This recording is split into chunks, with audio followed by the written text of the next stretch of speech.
Bienvenue dans ce voyage à travers l'histoire de l'Afrique, un continent riche en diversité, en lutte et en triomphe. Aujourd'hui, nous explorons les figures emblématiques qui ont marqué les débuts des nations africaines modernes. Les premiers présidents et chefs d'État de chacun des 54 pays africains. Ces hommes et femmes, souvent des héros de l'indépendance, ont façonné les destins de leur nation dans des contextes de colonisation, de lutte pour la liberté et de défis post-coloniaux. De Kwame Nkrumah, le père du panafricanisme, à Léopold Sédar Senghor, le poète-président, en passant par des figures moins connues mais tout aussi cruciales, chaque histoire est un chapitre unique dans la construction de l'Afrique contemporaine. Préparez-vous à découvrir des récits de courage, de vision, et parfois de controverses, qui ont jeté les bases de l'Afrique que nous connaissons aujourd'hui. Commençons par l'Afrique du Sud, avec comme premier président Charles Robert Swart de 1961 à 1967. L'Afrique du Sud, marquée par l'apartheid, a vu Charles Robert Swart devenir son premier président en 1961, après la proclamation de la République. Swart, un nationaliste afrikaner, était un avocat et ancien ministre de la Justice. Son rôle a consolidé le régime de l'apartheid, mais il a aussi marqué une transition symbolique vers une république indépendante du Commonwealth britannique. Son mandat, jusqu'en 1967, a reflété les tensions raciales profondes d'une nation en quête d'identité. Contexte, Swart a servi sous le système d'apartheid, avant l'élection de Nelson Mandela, premier président noir en 1994. Pendant que l'Afrique du Sud s'enfonçait dans l'apartheid sous Charles Robert Swart, de l'autre côté du continent, une autre nation écrivait une page toute différente de son histoire. Là-bas, ce n'était pas la ségrégation qui dominait le récit, mais la libération. Car en 1962, après plus de 7 ans d'une guerre sanglante contre la colonisation française, l'Algérie arrachait enfin son indépendance. Et au cœur de cette victoire, un nom s'imposait. Ahmed Ben Bella, président d'Algérie de 1963 à 1965. Un héros de la guerre d'indépendance algérienne, devient le premier président de l'Algérie en 1963. Il a passé 6 ans en prison sous le régime colonial français. Son charisme et sa vision socialiste ont galvanisé une nation naissante, mais son mandat fut bref, renversé par un coup d'État en 1965. Ben Bella reste une icône de la résistance anticoloniale. Tandis qu'en Afrique du Nord, Ahmed Ben Bella incarnait l'espoir d'une Algérie libre et socialiste, plus au sud, un autre combat s'annonçait. L'histoire de la libération se déplaçait vers l'Afrique australe, où les peuples cherchaient à briser le joug colonial portugais. C'est là qu'émergea une autre figure de la résistance, un homme à la fois médecin et poète, qui allait donner une voix et un destin à l'Angola. Agostinho Neto, premier président d'Angola de 1975 à 1979. Poète et médecin, a conduit l'Angola à l'indépendance du Portugal en 1975. Leader du MPLA, il a lutté contre la colonisation et les divisions internes. Son leadership a jeté les bases d'un Angola socialiste, mais il est décédé en 1979, avant de voir les fruits de son combat dans une nation en proie à la guerre civile. Pendant qu'en Afrique australe, Agostinho Neto menait l'Angola vers l'indépendance à travers la poésie et la lutte armée, plus à l'ouest, sur les rives du golfe de Guinée, un autre pays écrivait ses premières pages d'histoire nationale. Le Dahomey, futur Bénin, voyait émerger son tout premier président, un ancien instituteur devenu figure politique. Hubert Maga, premier président du Bénin de 1960 à 1963. Est un enseignant devenu politicien, fut le premier président du Dahomey, aujourd'hui Bénin, en 1960. Son leadership modéré visait à unifier un pays ethniquement divers, mais les tensions politiques ont conduit à son renversement en 1963. Maga reste un symbole des premiers pas d'une nation fragile. Alors qu'en Afrique de l'Ouest, Hubert Maga incarnait les fragilités d'un jeune État marqué par les rivalités internes, à des milliers de kilomètres au sud, une autre histoire s'écrivait. Celle d'un chef traditionnel devenu avocat, dont l'amour et la détermination allaient défier à la fois l'ordre colonial et l'apartheid voisin. Son nom, Seretse Khama, père fondateur du Botswana. Premier président du Botswana de 1966 à 1980. Chef tribal et avocat, il devient le premier président du Botswana en 1966. Son mariage interracial avec Ruth Williams a défié les normes coloniales et l'apartheid voisin.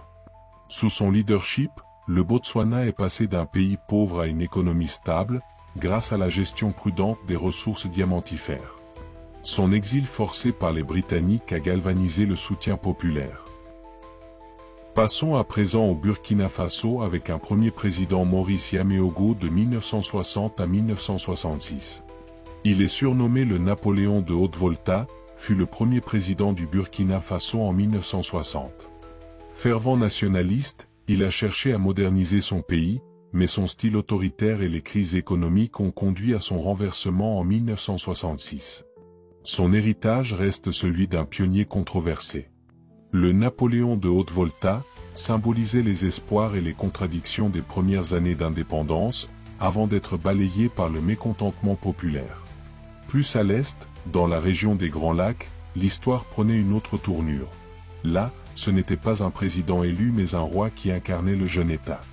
Le Burundi fit son entrée dans la famille des nations indépendantes en 1962, sous la conduite de Mwambutsa IV rois et chef d'État de 1962 à 1966.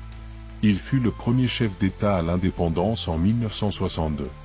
Issu de la monarchie Tutsi, il a tenté de maintenir l'équilibre entre Hutu et Tutsi dans un pays divisé. Déposé en 1966, son règne marque les débuts fragiles d'une nation bientôt plongée dans les conflits ethniques. Plus à l'ouest, un autre État africain consolidait sa souveraineté après l'indépendance.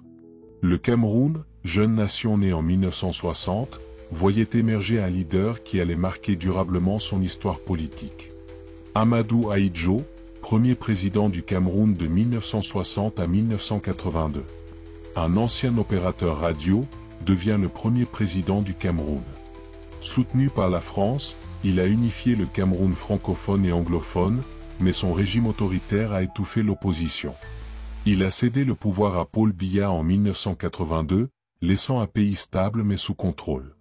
Il a fondé le parti RDPC, encore dominant aujourd'hui.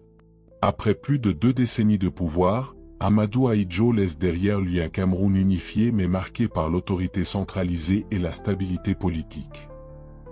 Pendant ce temps, au large des côtes de l'Afrique de l'Ouest, un archipel tout juste indépendant écrivait lui aussi sa première page d'histoire.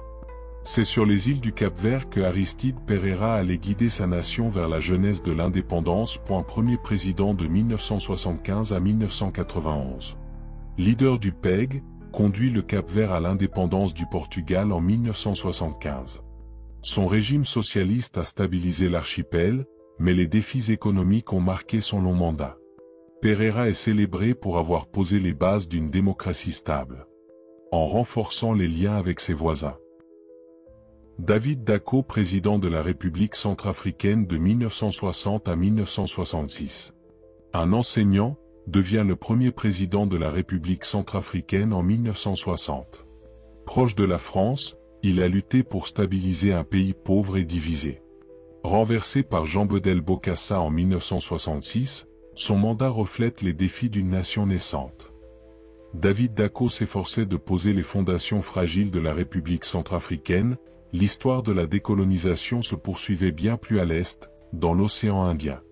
Là, un archipel longtemps sous domination française faisait à son tour ses premiers pas vers l'indépendance. En 1975, les Comores se dotent de leur premier président, Ahmed Abdallah.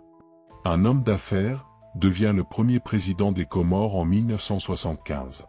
Son mandat fut marqué par des tensions avec la France et un coup d'État en 1976.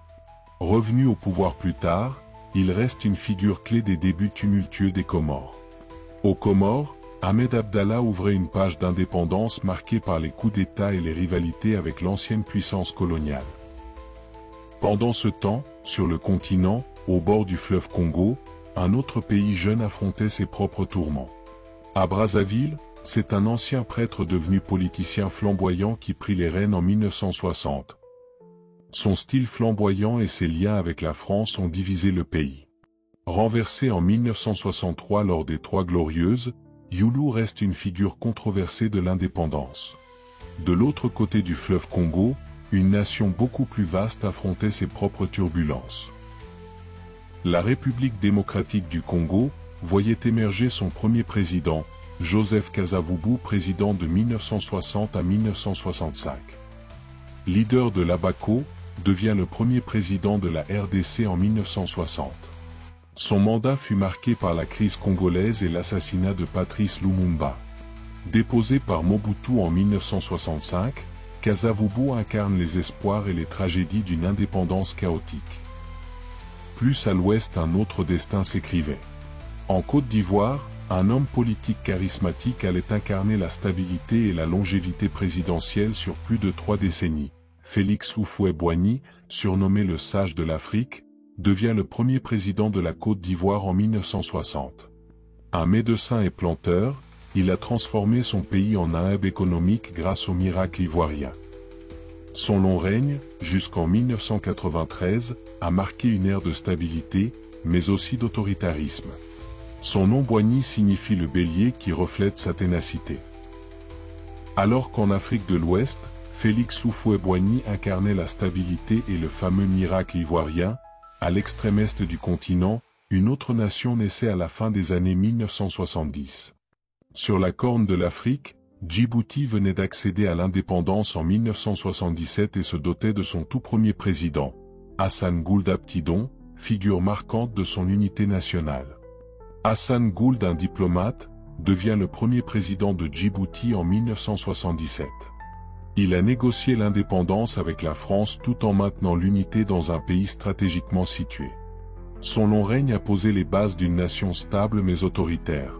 Plus au nord, sur les rives du Nil, l'histoire avait déjà pris une tournure révolutionnaire 2 décennies plus tôt.